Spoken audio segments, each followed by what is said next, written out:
What's up guys, this is your boy, YavachKimo92 here, back with another video for Injustice 2 Mobile, and we're gonna look at the patch notes of update 6.3 and we are gonna find whether it's actually useful, whether this update is actually useful or not. But we are not gonna go into a lot of detail because I just went through the patch note once. It's just plethora of details out there, but I don't know why they have just detailed out, but I don't think there are a lot of things that we are actually getting as a benefit. So let's jump in, let's dive in right in. So we have a new 7-year anniversary pass. I did look at the rewards, so it's pretty good rewards in a way because like for 7 days you're getting 1200 gems, and that's gonna be a good thing, and you're gonna get an artifact as well, so again a good thing. So 7-year anniversary pass, just log in, you don't need to pay for it, so yeah, it's a good thing that they are kind of adding in.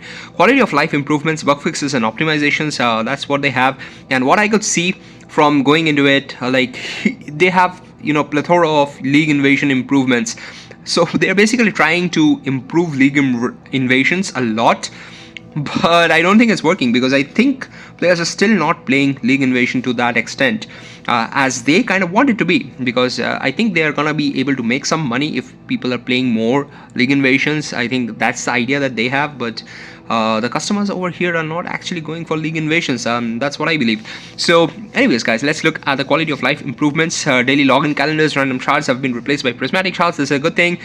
Remote missions, so like basically they have kind of improved rewards across, but I don't see a huge improvement in the rewards, to be honest.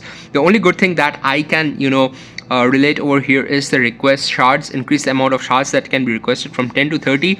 This is a good thing because you have now ascended characters which can go up to 7 stars, so only just 10 shards a day was ridiculous. It was ridiculous from the very beginning itself. I would say it should have been at least 20, but it's a good thing that they have kind of increased it to 30. And the reason why I said it should have been at least 20, because at that point of time you didn't have characters which could ascend up to like 7 stars ascension, which is technically 14-star character. So that's why I think it would have been better if it was slightly higher than 10. Alright, so Arena Store, they have not refreshed it, by the way. So hero purchase limits increased to 5 per day. It's not refreshed, so that's something that I think a lot of the players were kind of looking for, and they have not added it. It's definitely a bad thing. Bug fixes and optimization, so like you see over here, like a lot of bug fixes, Peacemaker, like ARM, this, that, a lot of plethora of bug fixes. Like I mentioned, I'm not gonna go through all of them because they have just mentioned plethora of bug fixes, but is it an impactful one is a question. So where people actually facing an issue for it? Maybe not. Like Martian Manhunter fix, fixed an issue where it did not affect ARM's Trident Atlantis debuff. Who cares, man?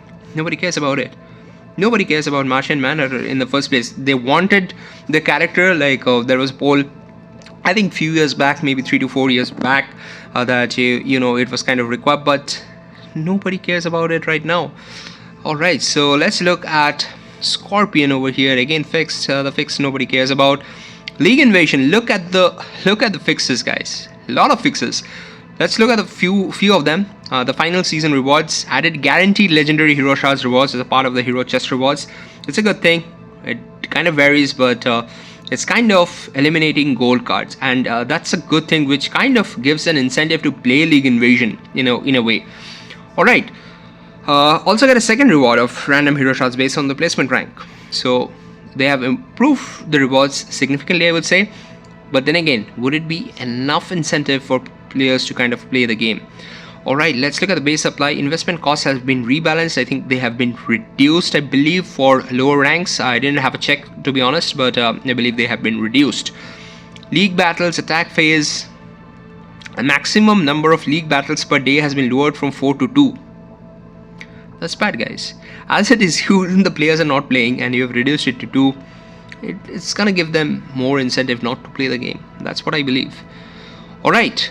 Arcane class heroes can no longer dodge against another heroes. I don't think people were actually worried about it, but I think at higher levels of League Invasion, I think they were making a significant impact because of Darkseid being in the team, where like I think the dodge was kind of like it was an advantage maybe for the player, but yeah, I don't know, like people don't care about it, to be honest.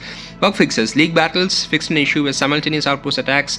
Now this is a thing that I did realize, that not all members receive the points. It could end up to 0, so this is a good fix. Alright, attack phase, something happens. Tooltips, nothing happens. Battle logs, something happens. Like literally I don't want to read through all of these, guys. Like I mentioned, it's an issue that people don't care about. More often than not, like most of these are like issues people don't actually care about. Let's look at solo raids. I think that's where many people are actually interested. Rise of Krypton, Boss Cheetah fixed an issue. Nobody cares about Boss Cheetah. Nobody cares about Rise of Krypton.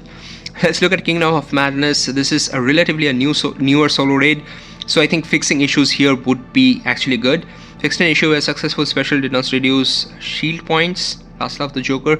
Yeah, I kind of remember this, and yeah, I think yeah, this is a good fix actually, where you would end up doing more damage technically. Fixed an issue where the Arsenal modifier was also applied to the player's team. I don't know what that Arsenal modifier is. Literally, I don't know. Fixed an issue with Chaos modifier timing.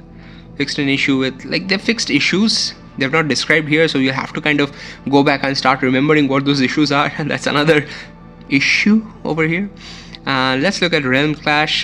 This is the, this is basically the Scorpion solo raid.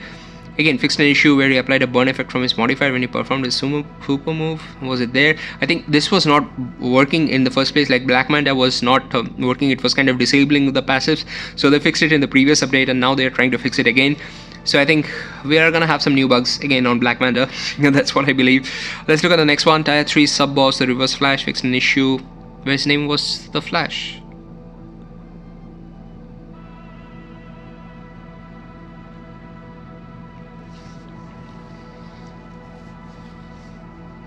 Moment of silence. Yeah, a moment of silence. Let the Reverse Flash peacefully become the Flash, or the Flash become Reverse Flash. I don't know what I'm saying, guys, but this is a bug fix that maybe some people do care about. Maybe. I don't know, guys. It's ridiculous. Tier 5 final boss Scorpion fixed an issue in the selection map where his Kusarigama disappeared while he taunts after defeating the last sub-boss that unlocks being able... Oh. Man, I mean... their bug fixes, like several descriptions have been improved. Alright. Nobody cares about it. People already know how to play the game. Man, artifacts. Let's look at a few of the fixes in the artifacts. Amulet of Shinnok. Stack overload were still applied even though the debuffs from the hazard were not dispelled. And they have such long descriptions. People don't want to read. People don't want to understand like all these.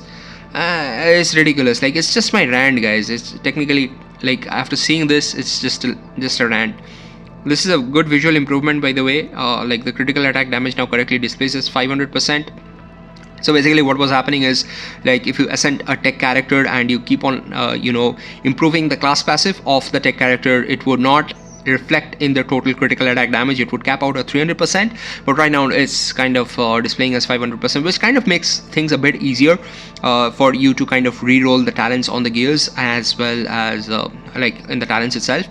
But yeah, I mean, like, it was not affecting the gameplay because you can actually calculate it out, but this is just a good visual improvement. As far as I'm concerned, I feel this is fine. I feel this is fine. Text on tooltips for Universe Orbs and Ethereum divided into 2 paragraphs for better readability. Do you want that, guys? So what's new in this update? Just visual improvements and description changes and nothing else? No characters? Maybe it would come somewhere in the middle of the update, but they're not updated in the patch update yet. It's bad, guys. So let me know down in the comments below. The game is already live. I'm gonna check the game as well, but yeah, I didn't like the update, guys. Nothing new.